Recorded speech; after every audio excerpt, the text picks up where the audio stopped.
831e jour de guerre en réalité, et nous retrouvons à Jérusalem notre correspondant Daniel Haïk. Daniel, bonjour, Boker Tov. On va commencer ce journal par des informations qui nous viennent en provenance d'Israël autour des intentions du président américain d'attaquer l'Iran. Oui, effectivement, au sein des services de sécurité israéliens, on considère qu'une opération américaine, une attaque américaine contre des cibles du régime iranien, provoquera une riposte quasi immédiate de la part des Iraniens sous forme de tirs de missiles balistiques en direction de l'État d'Israël. C'est pourquoi Tsahal a relevé son état d'alerte dans plusieurs unités, en particulier dans les unités qui sont chargées d'actionner les différents systèmes de défense aérienne.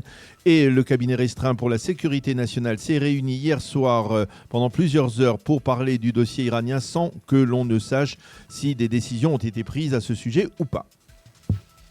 Et pourtant, selon certaines sources, les Israéliens, mais aussi des pays comme l'Arabie Saoudite et les Émirats, auraient suggéré au président Trump de retarder une opération militaire contre l'Iran. Oui, il lui aurait proposé d'attendre l'effritement du régime iranien. Ces suggestions proviennent du fait qu'à Jérusalem et dans certaines capitales arabes modérées, on considère que des raids aériens américains ne feraient pas immédiatement chuter le régime iranien. Et l'on craint que toute attaque israélienne unisse les Iraniens et les détourne du mouvement de protestation. Les Israéliens auraient proposé donc à l'administration américaine de prendre dans un premier temps des mesures visant à affaiblir le régime, par exemple en fournissant aux opposants au régime des réseaux Internet alternatifs et en lançant une opération offensive de cybernétique. Quant à des pays arabes modérés, ils ont envoyé au président Trump une mise en garde selon laquelle une attaque américaine contre l'Iran risquerait de faire grimper le prix du pétrole et de déstabiliser les économies régionales.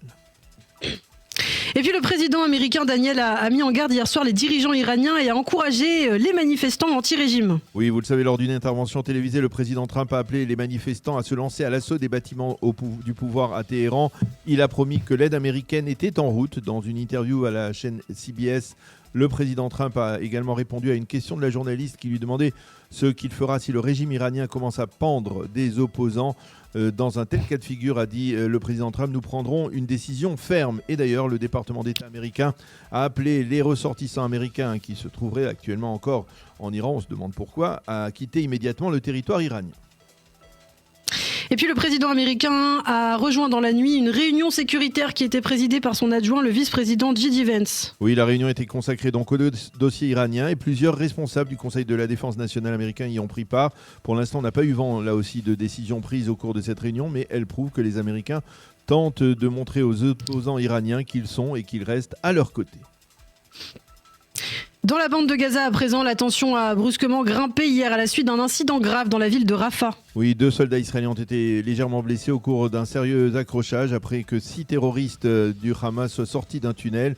Ils ont été immédiatement repérés par les forces de sécurité israéliennes. Un blindé de Tsahal a ouvert le feu massivement dans leur direction, éliminant 2 d'entre eux. L'armée de l'air a également été impliquée. Israël a dénoncé cela comme une grave violation du cessez-le-feu actuel. Et puis Israël ne désespère pas de récupérer le corps du dernier otage détenu dans Gaza, Ran Gvili. Oui, côté israélien, on affirme que l'État d'Israël œuvre en permanence en ce sens, en particulier face aux pays médiateurs, mais également grâce à des activités des renseignements militaires. De sources israéliennes, on dispose d'informations selon lesquelles un responsable du djihad islamique qui est actuellement dans la bande de Gaza saurait pertinemment où se trouve le corps de Ran Gvili. Et c'est dans ce contexte que les Américains pourraient annoncer également aujourd'hui le lancement officiel de la phase 2 du plan Trump et en particulier la formation du comité de la paix à Gaza qui supervisera un gouvernement de technocrates palestiniens chargé de gérer la bande de Gaza. L'information souligne que hier, déjà, le président américain aurait dû faire cette annonce, mais elle a été reportée en raison de la situation en Iran. Et puis rapidement, une déclaration importante dans le monde orthodoxe. Le grand rabbin Dov Lando se démarque des manifestations de la branche radicale de la communauté Haredi. Oui, le Rav Dov Lando est considéré comme l'un des grands de la génération et à ce titre, il est à la tête de l'ensemble du monde orthodoxe lituanien. Hier, il a tout simplement interdit aux élèves des yeshivot qui sont sous son autorité de participer à ces manifestations de protestation qui sont organisées par une frange plus radicale que l'on appelle en hébreu le Peleg Yerushalmi de la communauté. Selon lui, cette mouvance radicale perturbe la cause plutôt qu'elle ne la sert. Il faut souligner que c'est lors d'une de ces manifestations la semaine dernière que le jeune Yosef Eisenthal, 14 ans, avait été tué en s'accrochant à un autobus. Et puis en quelques secondes seulement, Daniel, on va terminer par le mauvais temps qui a perturbé hier l'activité des Israéliens. Oui, cette perturbation a entraîné de nombreuses coupures de courant ainsi que des crues dans des nappes phréatiques. Et puis un jeune Israélien est toujours porté disparu dans la rivière de Modi'in. Les recherches ont repris ce matin pour tenter de le retrouver. Record des précipitations enregistré hier à Jérusalem avec plus de 100 mm de pluie en 15 heures, ce qui est tout à fait exceptionnel.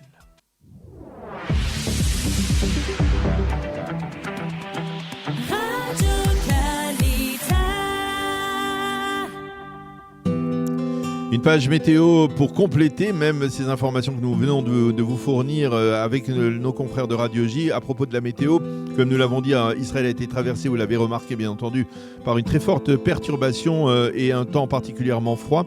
La situation devrait aujourd'hui se stabiliser avec un temps plus doux et partiellement nuageux, et l'amélioration devrait se poursuivre demain. Il fera aujourd'hui 10 degrés à Jérusalem, 17 à Tel Aviv et 19 degrés à Eilat. Bien, nous avons le plaisir d'être avec notre ami Michel Gurfinkel. Michel, bonsoir. Bonsoir. Alors, merci d'être avec nous. Nous enregistrons cette interview, cet entretien en soirée, quelques heures avant la diffusion de notre émission en direct sur Radio Kalita, pour essayer de faire le point avec vous. Après la déclaration du président américain, j'aimerais bien d'abord que vous nous donniez votre appréciation de ce qu'a dit le président Trump. Je dois vous avouer que les médias israéliens sont mitigés. D'un côté, certains expriment une forme de déception, disant en fait pour les protestataires en Iran, bien c'est quelque part des messages d'encouragement, mais pas une information claire sur une opération militaire américaine. Et d'un autre côté, certains savent lire entre les lignes et disent Trump va attaquer. Laquelle des deux options vous choisissez? Moi, j'aurais tendance à penser que Trump ne parle pas pour rien, parce que on connaît un petit peu le fonctionnement de Trump. On sait que il peut avoir l'air de jouer avec les événements comme le chat avec la souris, que parfois on a le sentiment qu'il n'a pas décidé d'y aller, qu'il a décidé de ne pas y aller. Et tout d'un coup, il agit. Et il agit parce que, en fait, il avait promis depuis le départ qu'il agirait. Ceci s'est répété à plusieurs reprises. On a vu ça avant la guerre de juin. On a vu ça à propos du Venezuela. Il y a toutes les raisons de penser qu'il y a là un pattern qui peut se répéter aujourd'hui. Dans ses propos, il faut bien comprendre que Trump est monté vraiment très haut. Il a pris ce qui, aux yeux de tout le monde, et d'abord aux yeux des puissants dans le monde qui sont des rivaux, des adversaires des États-Unis, ce sont des propos qui engagent les États-Unis. Donc il y a une question de face. On ne peut pas perdre la face après avoir tenu les propos qu'il a pris. Alors je redis en gros ce qu'il a dit, c'est quand même comme on dit, du lourd. Et il dit, patriotes iraniens, continuez à protester, emparez-vous de vos institutions, notez le nom de ceux qui vous assassinent, ils paieront le prix fort pour leurs crimes. J'ai annulé toutes les réunions avec les dirigeants iraniens tant que le massacre continue, et l'aide va bientôt arriver.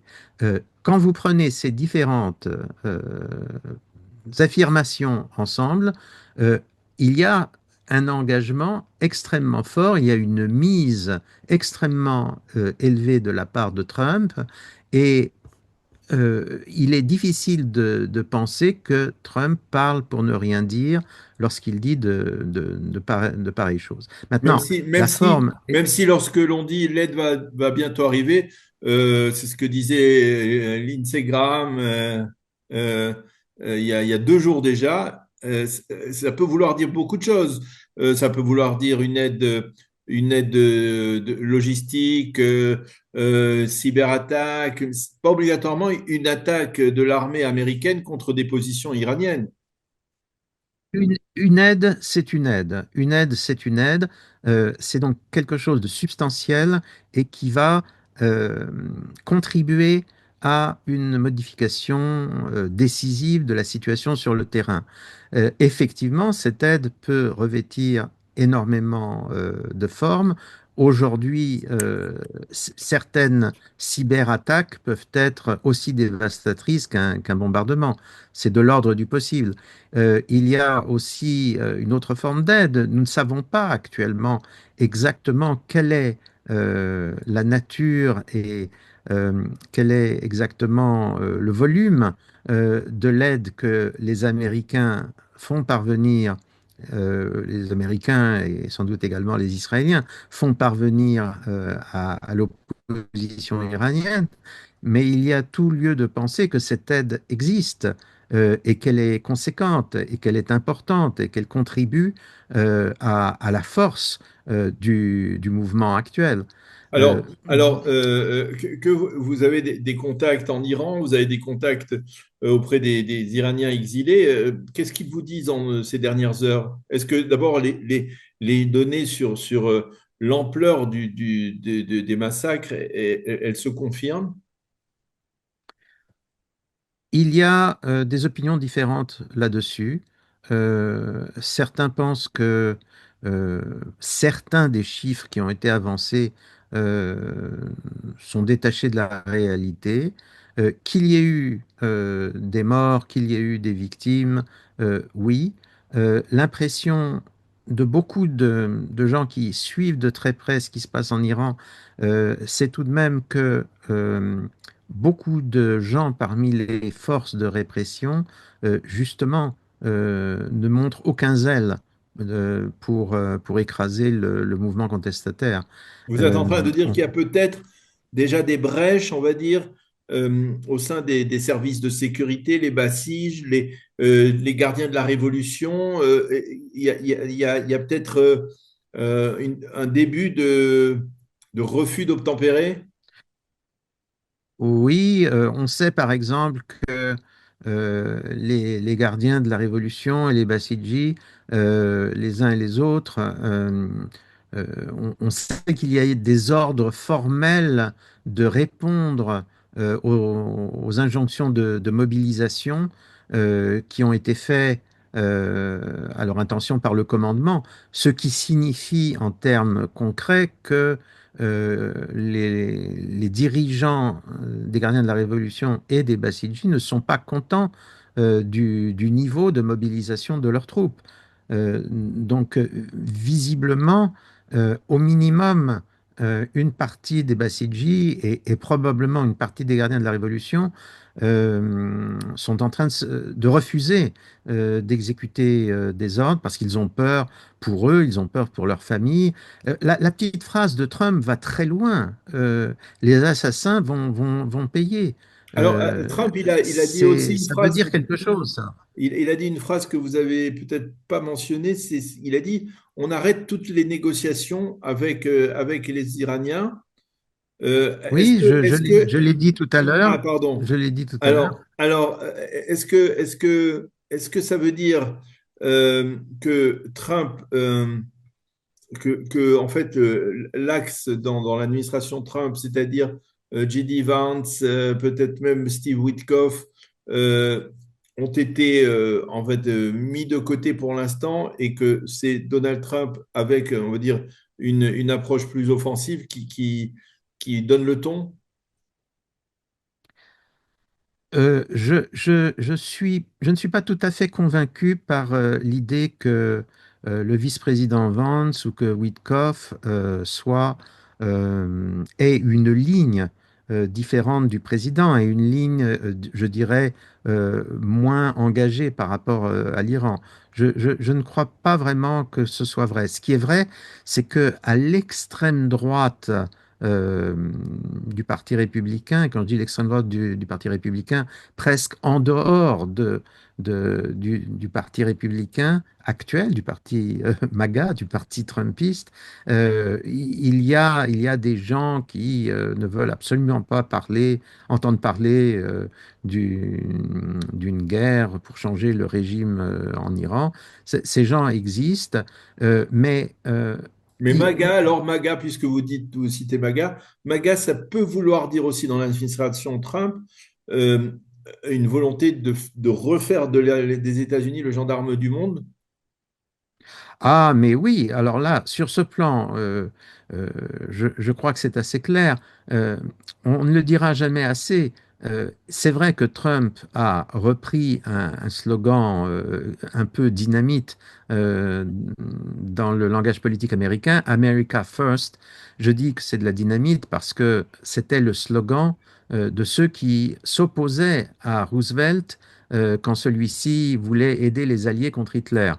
Euh, donc, il y avait effectivement une charge politique et émotionnelle euh, très particulière avec cette expression. Mais ce que nous voyons, c'est que euh, le Trumpisme n'est pas un isolationnisme, c'est simplement un interventionnisme euh, qui ne se fait pas dans l'intérêt de, je dirais, la communauté globale occidentale, mais dans l'intérêt des États-Unis et de ceux qui se rangent entièrement au leadership américain.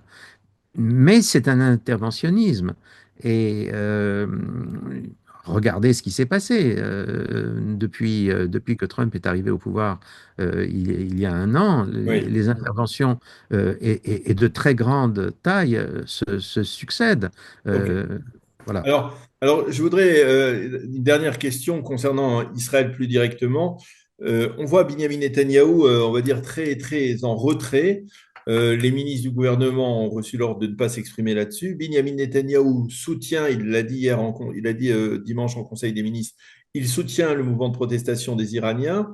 Vous avez le sentiment que Netanyahou est en train de nous cacher quelque chose, qu'il y a une coordination étroite entre Israël et les États-Unis et que le moment venu, si l'aide américaine va arriver, comme dit Trump, eh bien, elle pourrait être accompagnée de l'aide israélienne. Il y a visiblement, il y a une aide israélienne qui existe dans ce qui se passe actuellement. Après tout, le prince Reza Pahlavi, rappelez-vous, il est venu en Israël de manière presque provocatrice. Je crois qu'il était venu en Israël au moment où le régime islamique célébrait la journée Al-Quds, c'est-à-dire la journée nationale de lutte contre Israël. Et c'est à ce moment que le prince est venu en visite quasi officielle en Israël. Euh, il y a des liens importants, étroits.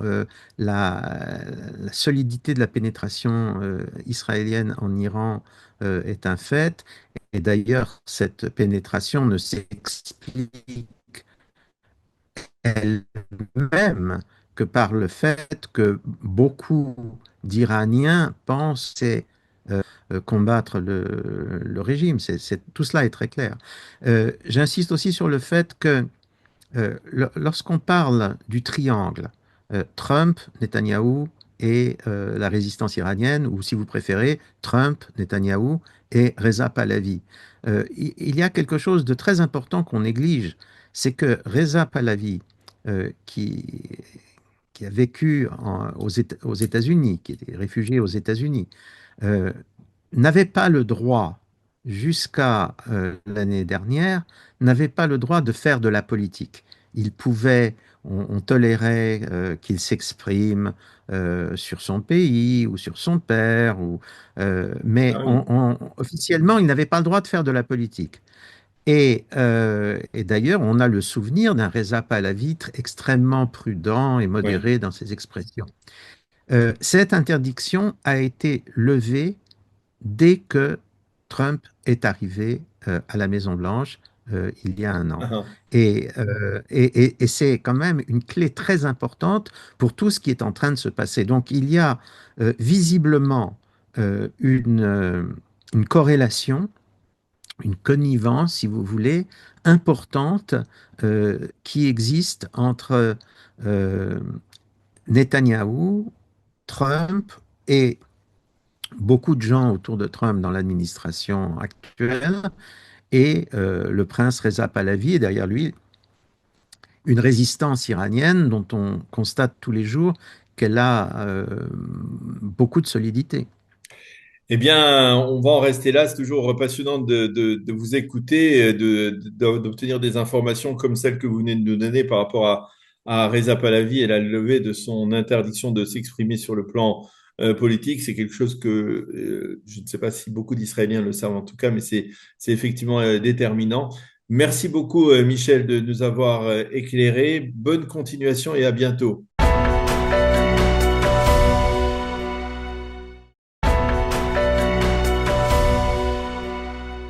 Freddy Ethan, diplomate, ancien ambassadeur et écrivain, auteur du livre Adama, c'est le dernier publié aux éditions Ballant. Bonjour Freddy.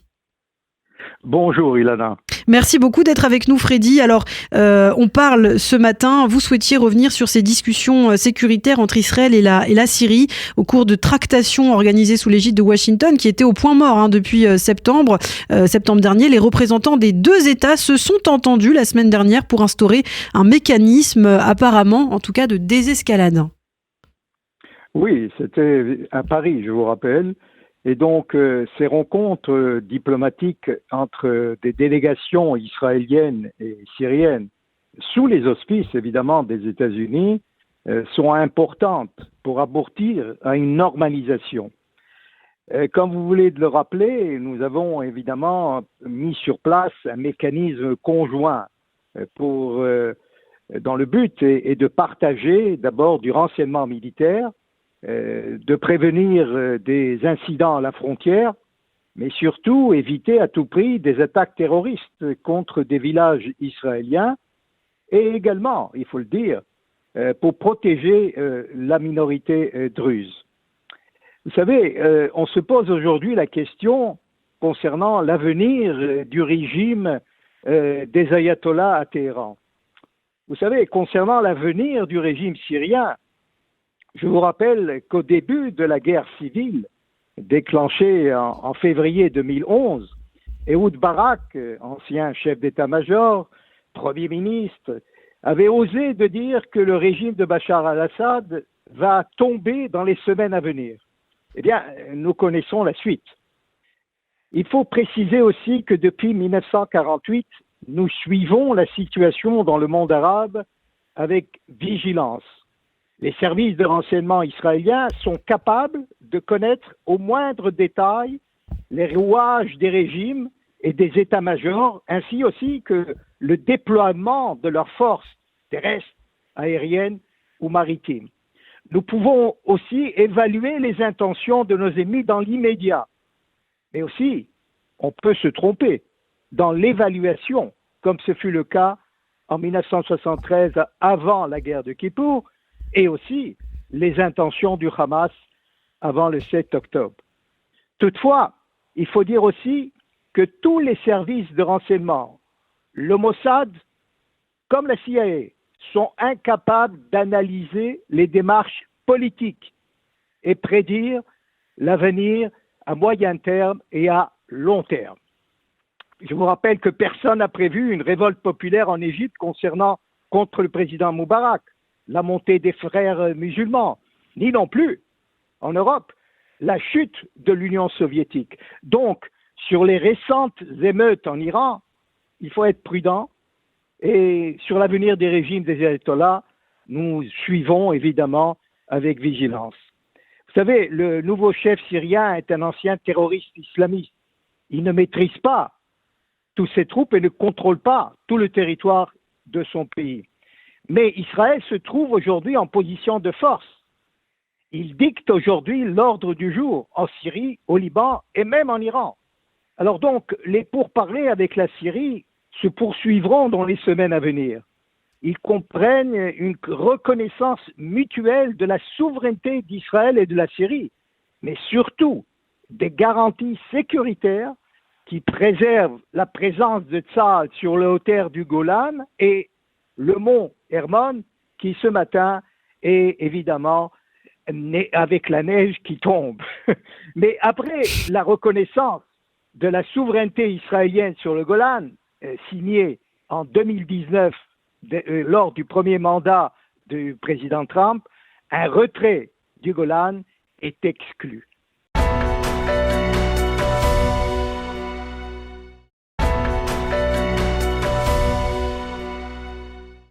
Et nous commencerons cette revue de la presse par un titre poignant en manchette du Yediot Aharonot. Il y a quelques jours, en effet, au début du mouvement de protestation en Iran, le Yediot Aharonot avait publié dans ses colonnes l'éditorial d'une opposante au régime iranien. Elle s'appelait Azita. Cet éditorial avait été rédigé dans les rues de Téhéran au moment des manifestations. Mais ce matin, le journal nous annonce qu'Azita a été assassinée par les milices des gardiens de la Révolution. Et le journal publie les derniers mots qu'elle avait réussi à envoyer à l'étranger. Et voici ces derniers mots. Je pense que depuis les attaques israéliennes et américaines de juin dernier, eh bien, tout cela a permis de renforcer la protestation populaire. Nous avons perdu la notion de peur. Plus personne n'a peur du régime iranien. Plus personne n'a peur de la mort ou de la torture. Il est impossible d'effrayer ceux qui n'ont plus peur de mourir. Nous luttons pour nous débarrasser du régime. Nous luttons pour notre avenir. Fin de citation de ces propos, écrits donc par Azita, opposante iranienne courageuse assassinée par le régime des Mollahs. Et le Yediot Aharonot parle d'estimation sur plus de 3000 morts parmi les manifestants, les opposés au régime iranien. Le Israël Hayom, lui, publie en manchette, une information importante dans le dossier iranien. Selon le Israël Hayom, les États-Unis et Israël seraient coordonnés en cas d'attaque américaine contre l'Iran. Et en sous-titre, le journal cite le président américain Donald Trump qui a dit hier aux manifestants iraniens « Continuez, prenez le contrôle des bâtiments du pouvoir. L'aide américaine est en route et ceux qui vous frappent paieront un prix lourd. » Les estimations parlent de plusieurs milliers, voire à des dizaines de milliers de morts. Et à Jérusalem, on affirme que si les Iraniens nous attaquent, eh bien, ils le regretteront. Le journal parle d'état d'alerte maximale en Israël et d'une réunion du cabinet restreint sur la préparation des forces israéliennes. Et puis, parmi les titres importants du site N12 ce matin, on découvre que plusieurs pays arabes font pression actuellement sur Donald Trump afin qu'il n'attaque pas le régime iranien. Parmi ces pays, l'Arabie Saoudite qui semble vouloir rejoindre un axe nouveau avec la Turquie. Qu'écrivent les éditorialistes israéliens face au développement historique du mouvement de protestation en Iran. Ariel Kahana, dans le Israël Hayom, est persuadé que Trump ira jusqu'au bout et donnera l'ordre de frapper le régime des Mollahs. Pour lui, le président américain n'est pas tombé dans le piège des négociations fictives tendues par le pouvoir à Téhéran. Selon Kahana, la répartition des forces se fera ainsi. Les Américains attaqueront par les airs et les opposants iraniens compléteront sur terre. Le général Tzvi Haïmovitch lui affirme qu'il faut qu'Israël continue à adopter un profil bas tout en se préparant à toute éventualité, y compris celle d'une attaque iranienne contre son territoire. Et selon lui, la solution du problème iranien passe, eh bien oui, par le Liban et pas obligatoirement le contraire. Dans la page éditoriale du Yediot Aharonot de ce matin, nous avons remarqué une caricature particulièrement étonnante de Yotam Fishban qui nous montre le drapeau tricolore iranien, vert, blanc et rouge, avec un rouge qui dégouline du drapeau comme le sang qui coule actuellement dans les rues de Téhéran. Smadar Peri insiste sur le silence du monde arabe face à ce qui se passe actuellement en Iran et remarque que seul le chef de la diplomatie libanaise a osé s'exprimer contre le régime des Mollahs. Pour cause, il accuse l'Iran de s'impliquer en faveur de son proxy au Liban, le Hezbollah. Dans le Maariv, Eli Leon comprend que Donald Trump s'apprête à prendre une décision activiste contre l'Iran, mais que celle-ci n'est pas du tout du goût de toute l'administration américaine. Toujours dans le Maariv, Avi Ashkenazi reconnaît que Donald Trump n'a pas laissé planer l'ombre d'un doute. La seule question qui se pose désormais, c'est quand les Américains attaqueront. Et puis toujours dans le Maariv, il faut lire ce matin une autre analyse d'Eli Leon, cette fois sur les retombées de la chute probable du régime iranien. Eli Leon nous explique que le démantèlement de l'axe iranien va provoquer une redistribution des cartes au Moyen-Orient et instaurer un ordre nouveau dans la région. 4 pays se trouvent en pole position pour gérer cet ordre nouveau, l'Arabie Saoudite, les Émirats Arabes Unis, la Turquie et Israël. Et il cite un chercheur arabe qui parle d'un début de guerre froide actuellement entre l'Arabie Saoudite et les Émirats Arabes Unis autour du dossier iranien. Et on le constate, la tension grandit presque de jour en jour entre Riyad et Abu Dhabi. Et puis le Yediot Aharonot consacre une pleine page ce matin à une autre protestation, celle des veuves israéliennes de guerre, une protestation qui visiblement a abouti. La Knesset doit voter aujourd'hui en faveur d'une amélioration des droits de ces veuves d'officiers de l'armée régulière qui sont tombées au combat. Jusqu'à présent, la loi stipulait qu'une veuve d'officier de l'armée de métier qui avait été tuée au combat et perdait ses droits si elle devait se remarier. De même, une veuve de moins de 35 ans qui n'avait pas d'enfant, n'avait pas le moindre droit. Mais désormais, donc, ces injustices vont être réparées. Le journal cite Maya Moreno, la veuve du lieutenant-colonel et héros d'Israël Emmanuel Moreno, qui s'est battue pour que ces changements interviennent et qui ce matin déclare « Nous avons un sentiment de justice ». Il faut souligner que Maya Moreno s'est remariée et elle porte aujourd'hui le nom de Maya Moreno Ohana. Et puis la confrontation frontale entre le pouvoir exécutif et le pouvoir juridique en Israël se poursuit et même s'intensifie. Le Yediot Aharonot de ce matin s'insurge contre la lettre envoyée par plusieurs ministres contre la Cour suprême. Il s'agit des ministres Smotrich, Ben Gvir, mais aussi Guidon Sa'ar, qui dénoncent l'attitude autoritaire de la Cour et qui vise à valider la décision de la conseillère juridique du gouvernement, Gali Bahram Miara, qui a l'intention de limoger le ministre de la Sécurité nationale. Dans cette lettre, les ministres affirment que si la Cour suprême devait les obliger à un tel limogeage, ils s'opposeraient à une telle décision. Et le président de la coalition gouvernementale, le député Ophir Katz, va même jusqu'à appeler à une insubordination face aux décisions de la Cour suprême à ce sujet. Je vous rappelle que la conseillère juridique du gouvernement estime que Itamar Ben Gvir a outrepassé ses prérogatives en devenant une sorte de second patron de la police qui, selon elle, justifierait son limogeage.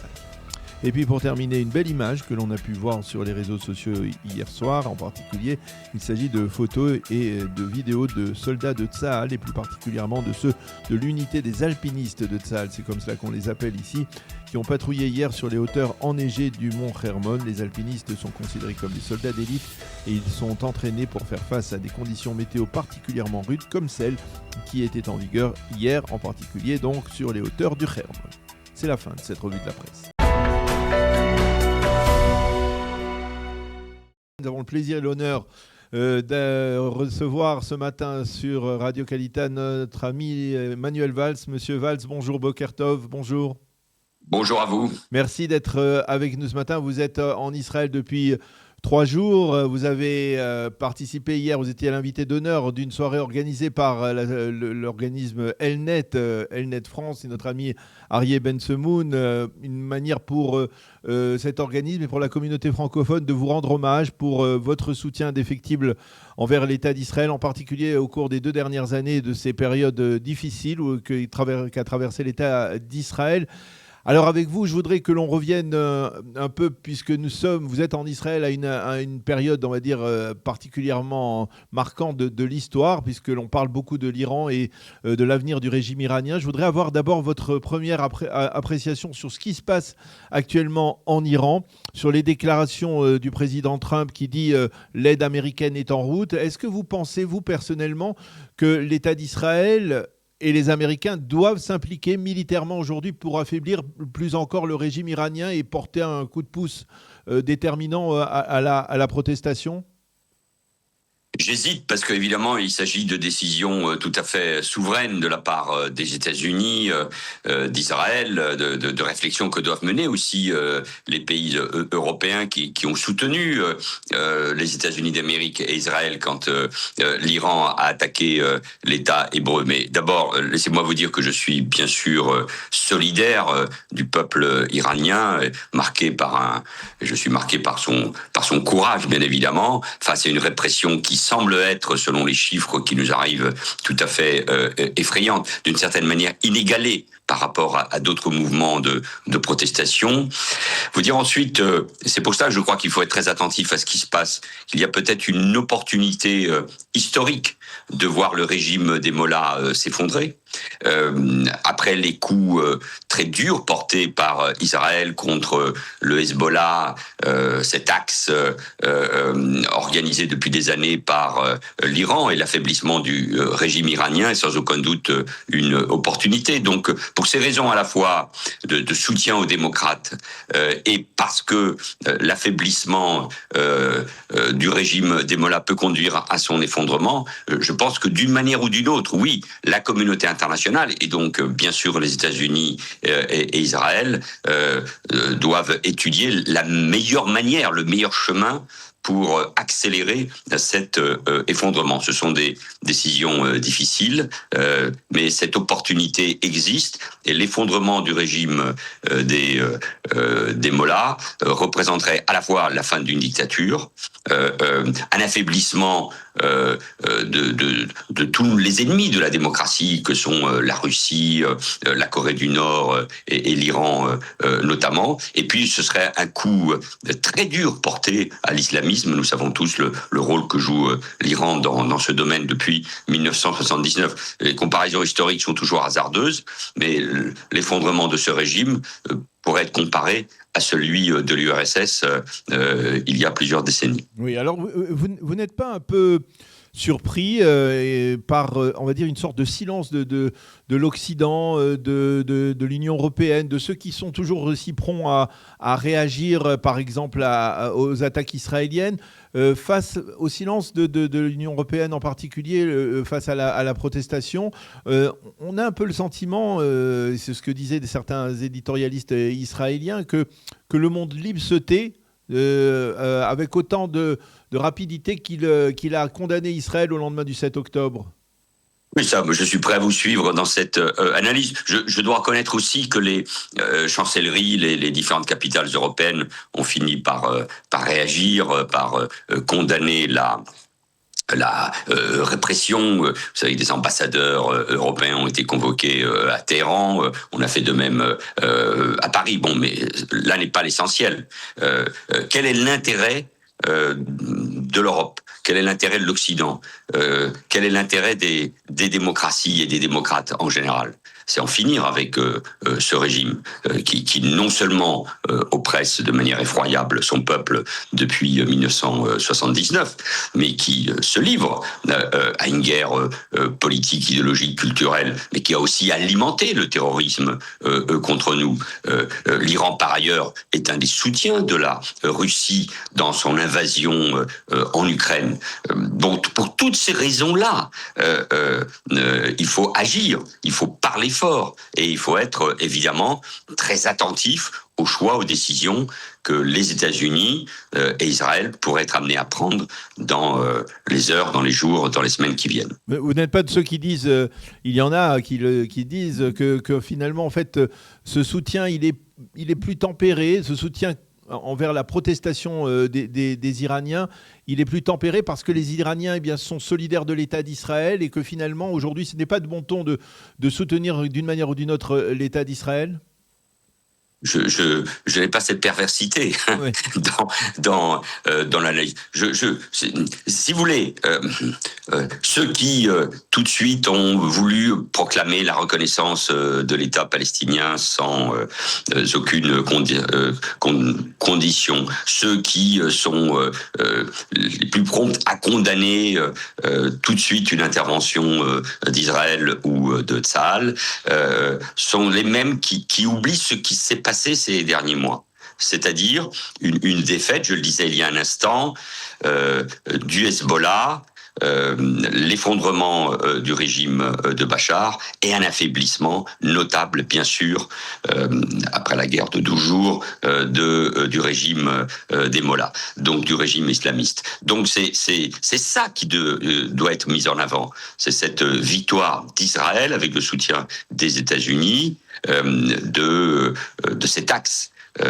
Et donc je pense que dans ce moment-là, nous devons être conscients de ce que sont, je le disais hier soir devant la communauté française, devant la communauté francophone, nous devons être au plus près de nos intérêts stratégiques. Et l'intérêt de la France, l'intérêt de l'Union européenne, c'est l'effondrement de ce régime. Alors pour y arriver, évidemment, c'est difficile. Il y a déjà eu des mouvements de protestation d'un courage incroyable. Nous avons tous en tête ces femmes qui enlevaient leur voile et qui manifestaient main nue contre les militaires et les policiers. Donc il faut être prudent. Nous ne sommes pas, nous, dans les rues iraniennes, mais nous voyons que nous sommes peut-être, je l'espère, à un moment historique et il ne faut pas rater ce moment historique. Alors, je voudrais qu'on revienne un peu sur un sujet qui se rapporte plus à la communauté juive en France, à la République. Vous avez été Premier ministre au moment des attentats de 2015. Vous avez été celui qui le premier a dit que la France sans les Juifs ne serait pas la France. Vous êtes en Israël aujourd'hui, dans un État qui accueille de plus en plus de nouveaux immigrants d'Olim de France qui arrivent ici et qui quittent la France aujourd'hui parce que, entre autres, peut-être pas automatiquement, parce qu'ils ne se sentent plus en sécurité. Qu'est-ce que vous pensez de ce phénomène ? Est-ce que vous en avez parlé avec la communauté francophone durant votre séjour ? Oui, bien sûr, et puis ce sont des sujets que j'évoque et que nous évoquons régulièrement. Et je le disais hier encore, au fond, avec Nicolas Sarkozy, François Hollande, Emmanuel Macron, les moyens de protection des Français juifs, ce plan sécuritaire, des institutions juives, écoles, synagogues, centres culturels, les évolutions, y compris du code pénal. Député des Français de l'étranger qui représente les Français qui vivent en Israël, Caroline Yadan, prépare là aussi encore une proposition de loi sur comment mieux lutter contre l'antisémitisme. Bon, sur tous ces sujets, nous avons fait beaucoup de choses. Mais le problème est plus large. Et depuis notamment le 7 octobre ou le 8 octobre 2023, le tsunami anti-juif qui s'est déversé sur le monde, et peu de pays d'ailleurs en sont préservés, pose un problème majeur. Et je disais hier soir que le meilleur moyen de lutter contre l'antisémitisme, contre l'antisionisme, contre la haine des Juifs qui désormais se confond avec la haine d'Israël, c'est de soutenir Israël. C'est à chaque fois que nous donnons le sentiment d'hésiter dans le soutien à Israël, seule démocratie du Proche et du Moyen-Orient avec qui nous partageons tant de valeurs, touchée évidemment par cet attentat effroyable, ces attaques du 7 octobre, à chaque fois que nous donnons le sentiment de cette faiblesse, nous décuplons la force des antisémites et des anti-sionistes. Donc le meilleur moyen de lutter contre l'antisémitisme et la haine des Juifs en France, c'est de soutenir Israël. Alors, je voudrais vous poser peut-être une dernière question. Avez-vous le sentiment que quelque part, une forme de disgrâce politique au sein de la classe politique en France dont vous souffrez, eh bien, c'est la conséquence de votre soutien indéfectible à l'État d'Israël ? Disgrâce. J'ai eu la chance d'être ministre de l'Intérieur, Premier ministre. Je viens de passer 10 mois passionnants au gouvernement en m'occupant des outre-mer. Mais je vois bien votre question. Oui, parce que d'une certaine, moi j'ai des positions claires, nettes depuis très longtemps. Je compte beaucoup d'amis en Israël. Je suis revenu là cette fois-ci pour aller aussi sur le terrain. J'étais à la fois dans le nord, à la frontière du Liban, hier à Gaza. Je rencontre des responsables politiques de tous bords. Hier j'ai remarqué, j'étais à la visite de cette base de coordination militaire et civile sous l'égide notamment des États-Unis et d'Israël qui peut faire un travail tout à fait extraordinaire pour la reconstruction de Gaza, même si c'est difficile et ça prendra du temps. Donc le plus important, c'est de garder la ligne, c'est d'être au clair avec ces valeurs. Et je pense être en phase d'ailleurs avec ce que pense l'opinion française. L'opinion française est bien consciente que ce qui se joue en Israël est essentiel pour nos valeurs et pour la démocratie en Europe. Et l'Europe doit se reconstruire autour d'un projet, autour de ces valeurs, qui passent bien évidemment par le soutien aux Ukrainiens et qui passent aussi, pour d'autres raisons qu'on vient de développer, par un soutien fort, puissant à Israël. Eh bien, Manuel Valls, merci beaucoup d'avoir accepté de répondre à nos questions. À la fin, je crois que c'est la fin de votre séjour en Israël. Et après... Non, je pars vendredi. Vendredi. Alors, vous avez encore le temps de discuter, de dialoguer, de découvrir ou de redécouvrir l'État d'Israël. Merci beaucoup d'avoir accepté de répondre à nos questions ce matin. Bonne continuation et merci ici de Jérusalem du soutien que vous apportez à l'État d'Israël dans toutes les périodes difficiles que l'État traverse. Merci encore et bonne continuation. À bientôt.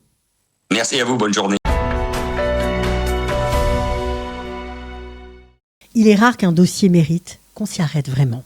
Pas qu'on le survole, pas qu'on le partage distraitement sur les réseaux, mais qu'on le lise, qu'on le digère, qu'on en tire des conséquences. Le dossier que Charlie Hebdo a consacré à l'antisémitisme fait partie de cela. Pourquoi ? Parce qu'il ne crie pas, parce qu'il ne moralise pas, parce qu'il démonte, pièce par pièce, les mécanismes d'une haine ancienne qui aujourd'hui se croit neuve, progressiste, voire vertueuse, mais qui en réalité, mais qui en réalité n'a jamais disparu de la société française.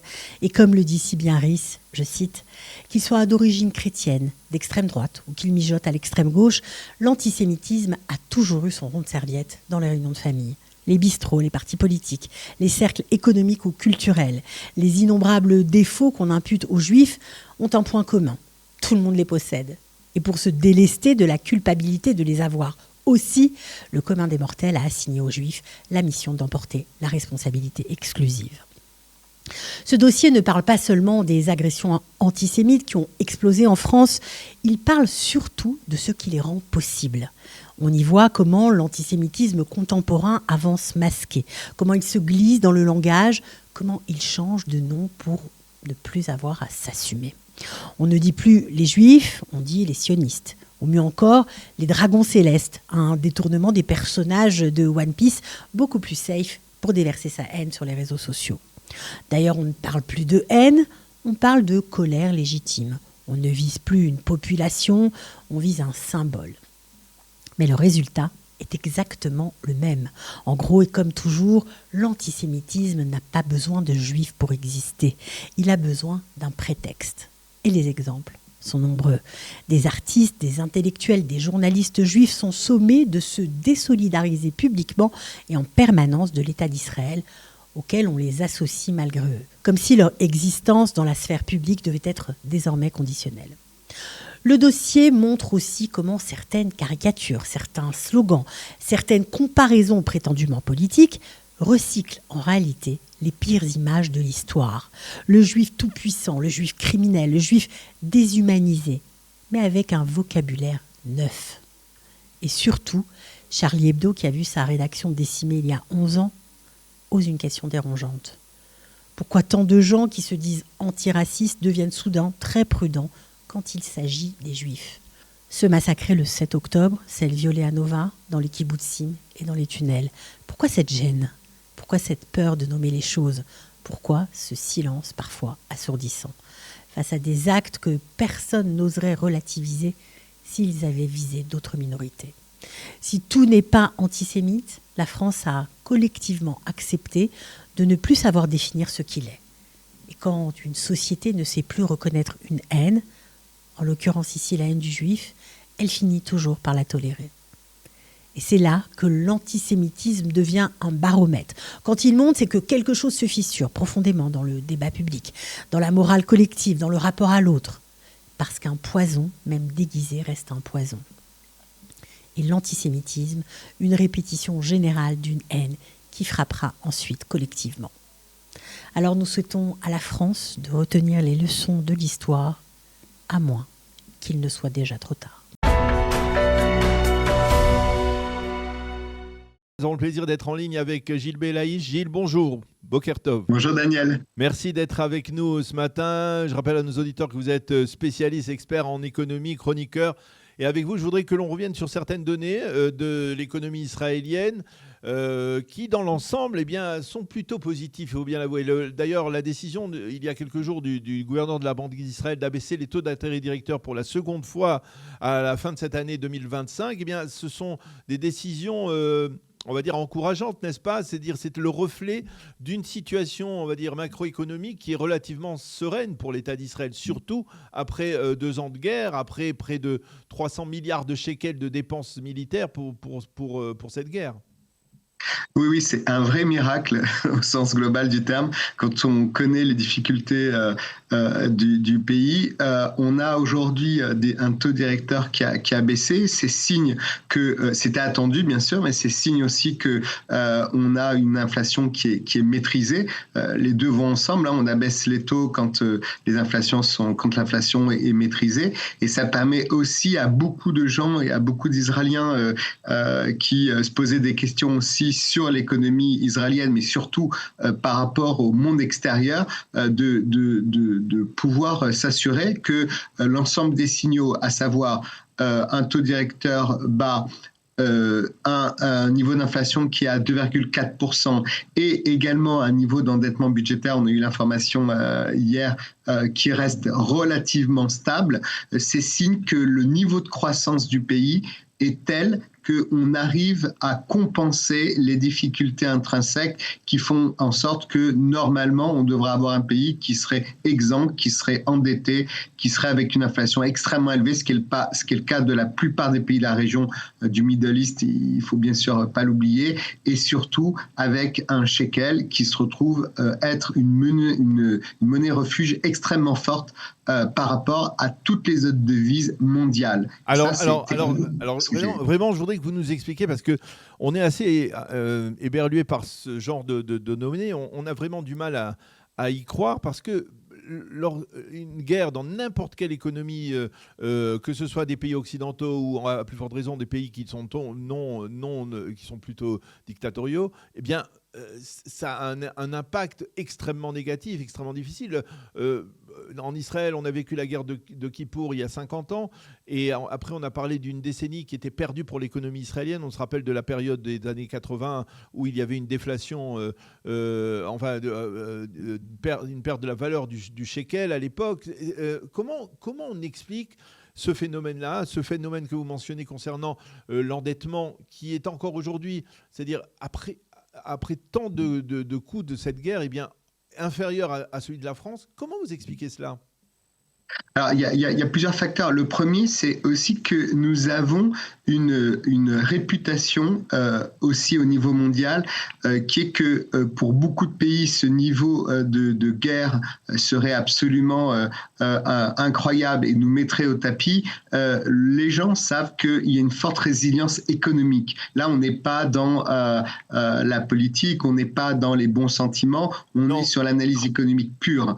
On sait qu'on a des fondamentaux. Pendant la période de guerre, après le 7 octobre, on avait encore des compagnies israéliennes qui faisaient des transactions dans le domaine de la tech, donc, et qui représentent aujourd'hui l'équivalent en 2025, avec tout ce qui s'est passé, tout ce que l'on a connu, 18 milliards de dollars d'entrée de devises sur le pays. L'État d'Israël exige que toutes les transactions, notamment sur les startups et dans le domaine de la tech et dans le secteur pharmaceutique, se réalisent évidemment en shekel. Ça veut donc dire que 18 milliards d'acquisitions de titres de société israélienne, ça pèse énormément sur le shekel et sur sa propre valorisation. On a également un shekel qui est extrêmement fort aussi parce qu'on a des fondamentaux qui restent très raisonnables. On a un niveau de croissance qui est bien au-delà de ce que l'on peut avoir même en Europe. Cela tient, comme on le disait, à cette résilience et au secteur de la tech, mais ça tient aussi à d'autres bons critères, comme par exemple le secteur gazier qui a conclu, vous le rappeliez sur vos antennes, il y a l'espace de 2 semaines, un très gros accord avec l'Égypte sur la réserve qui va être la plus importante de la région dans le domaine de l'exportation du gaz, pas seulement vers l'Égypte puisque ça sera uniquement un point de tremplin, mais vers l'Europe au travers du retraitement que l'on va avoir en Égypte grâce à ce partenariat. On a également un pays dans lequel on arrive à faire encore de la croissance parce que on a également des lignes budgétaires qui sont des choix du gouvernement, mais qui sont très maîtrisés. Évidemment, c'est au détriment d'autres. On est obligé d'arbitrer, évidemment, et l'État israélien n'a pas été, contrairement en Europe, par exemple, aux États-Unis, dans un choix de gabegie budgétaire. Donc, évidemment que beaucoup de secteurs en restent impactés, comme par exemple la santé, comme par exemple l'éducation, mais la partie budgétaire israélienne est extrêmement structurée, ce qui fait que même si on a un budget militaire qui est très important, le reste est resté tout à fait contrôlé et on n'a pas eu de dérive budgétaire de l'État. Le niveau de fonctionnaires aussi est extrêmement contrôlé par rapport à au ratio qu'on a habituellement dans d'autres pays. Donc, un shekel fort, des taux d'intérêt qui viennent de descendre, ce qui est une bonne nouvelle pour les investisseurs, y compris pour les Européens, les Américains qui veulent investir aux États-Unis. Un niveau de dépenses de l'État qui reste à peu près sous contrôle également, et surtout le pari que Israël, à la sortie de la guerre, va faire comme malheureusement ça a été le cas ces dernières années, c'est-à-dire reprendre le chemin pour tous les réservistes de l'entreprise et une croissance qui va être absolument significative en 2026 et 2027, c'est ce qui est prévu. Alors, vous avez dit un mot que j'ai remarqué, vous avez parlé du gouvernement, parce que parfois on a l'impression que tout cela se fait d'un coup de baguette magique. Est-ce qu'il y a une politique économique du gouvernement structurée ? Vous sembliez le reconnaître dans votre présentation, ou alors tout cela se fait par, on va dire, une sorte d'effet structurel de la société israélienne, de cette résilience de la société israélienne. Est-ce que, par exemple, le ministre des Finances, qui s'appelle Bezalel Smotrich, qui est une personnalité qui est très controversée sur le plan politique et idéologique, eh bien, a su mener son paquebot économique pendant ces 3 dernières années ? Alors clairement, la réponse est oui. On a des moyens d'agir sur l'économie de son propre pays, bien évidemment. Comme vous le rappelez, le premier déjà, c'est la dépense budgétaire.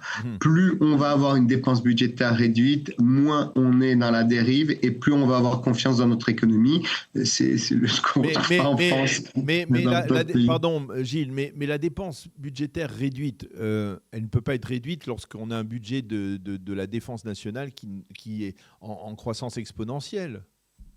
Elle est réduite vous avez raison, pour compenser ce point-là qui est resté dans l'économie israélienne comme un point de base et intouchable par rapport au contexte que l'on connaît. Eh bien, on va aller regarder le nombre de fonctionnaires recrutés qui reste extrêmement bas par rapport au pays. Et quand on vient en Israël, on sait que des fois, le service au fonctionnariat n'est pas forcément l'idéal, mais c'est comme ça. On a aussi des secteurs qui sont des secteurs fondamentaux et sur lesquels il y a eu des restrictions.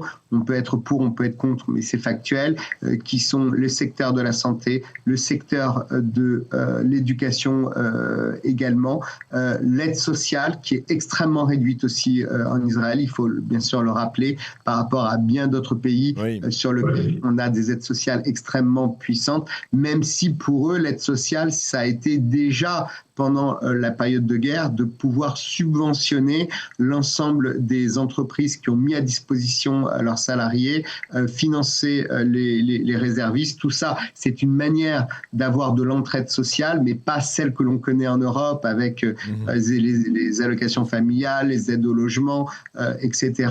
Et on voit d'ailleurs qu'il y a certains secteurs qui ont pâti de cet aspect-là, notamment le secteur de l'immobilier. Et on a également d'autres manières d'orienter l'économie du pays, puisque c'est le gouverneur de la Banque d'Israël qui décide d'abaisser ou d'augmenter les taux, et ça c'est une variable qui est très importante, et ça fait très longtemps, si on compare par exemple Israël aux États-Unis, ça fait très longtemps qu'on aurait dû abaisser les taux